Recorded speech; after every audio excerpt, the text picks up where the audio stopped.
राम जन्म की कथा। एक समय की बात है, अयोध्या के महाराज दशरथ ने पुत्र प्राप्ति के लिए यज्ञ रखा। इस यज्ञ के लिए राजा दशरथ ने अपनी चतुरंगिणी सेना को काले कान वाले घोड़े को छोड़ने का आदेश भेजा। उनकी इच्छा थी कि इस महान यज्ञ में हर कोई शामिल हो, इसलिए राजा ने सभी ऋषिमुनियों व विद्वान पंडितों को आमंत्रण भेजा।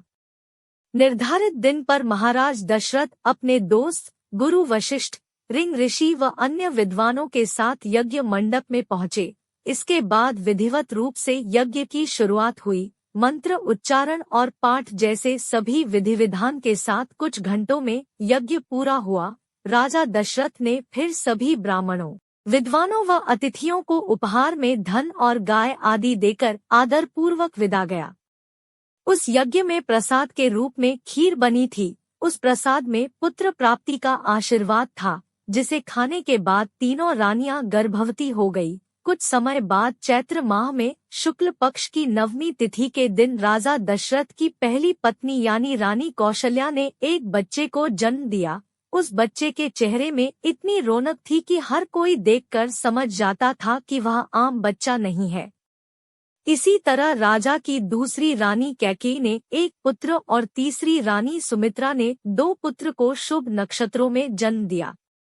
राजा दशरथ का महल और नगर 4 पुत्रों के जन्म से खिलखिला उठा। चारों तरफ आनंद और जश्न का माहौल था। पूरी प्रजा खुशी से गा व झूम रही थी। इस खुशी को देखकर देवता भी फूलों की वर्षा करने लगे। इस जश्न में शामिल होने के लिए कई ब्राह्मण भी पहुंचे और राजा दशरथ के बेटों को आशीर्वाद दिया। खुशी से झूम रहे राजा दशरथ ने ब्राह्मणों को खूब दान दिया।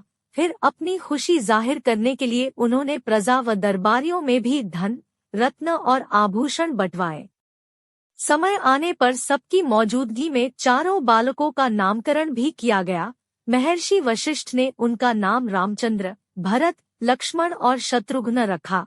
वक्त बीतता गया और धीरे धीरे ये चारों बालक बड़े हुए। इन चारों में राम अपने तेजस्वी गुणों के कारण प्रजा को अधिक प्रिय लगने लगे। अपनी प्रतिभा के चलते वो कम उम्र में ही सभी विषयों में महारत हासिल कर चुके थे। राम में सभी गुण थे, चाहे शस्त्र चलाने की बात हो या हाथी व घोड़े की सवारी, हर चीज में वो अव्वल थे। साथ ही वो माता पिता व गुरुओं का भी खूब सम्मान करते थे। उनके गुणों के कारण बाकी के 3 भाई भरत, लक्ष्मण और शत्रुघ्न भी उनसे काफी कुछ सीखते थे। जब भी महाराज अपने चारों पुत्रों को एक साथ देखते उनका मन आनंद से भर उठता था। राम में मौजूद गुणों के कारण उन्हें श्री राम और भगवान राम तक कहा जाने लगा। आगे चलकर राम के जीवन पर 2 पवित्र ग्रंथ लिखे गए, रामचरितमानस और रामायण। कहानी से सीख। व्यक्ति के गुण ही उसे पहचान दिलाते हैं। अगर गुण और संस्कार अच्छे हो तो वह भगवान तुल्य हो जाता है। अगर आपको यह वीडियो पसंद आई हो तो वीडियो को लाइक कीजिए और चैनल को सब्सक्राइब कीजिए। साथ ही कमेंट में राधे कृष्ण लिखिए। धन्यवाद।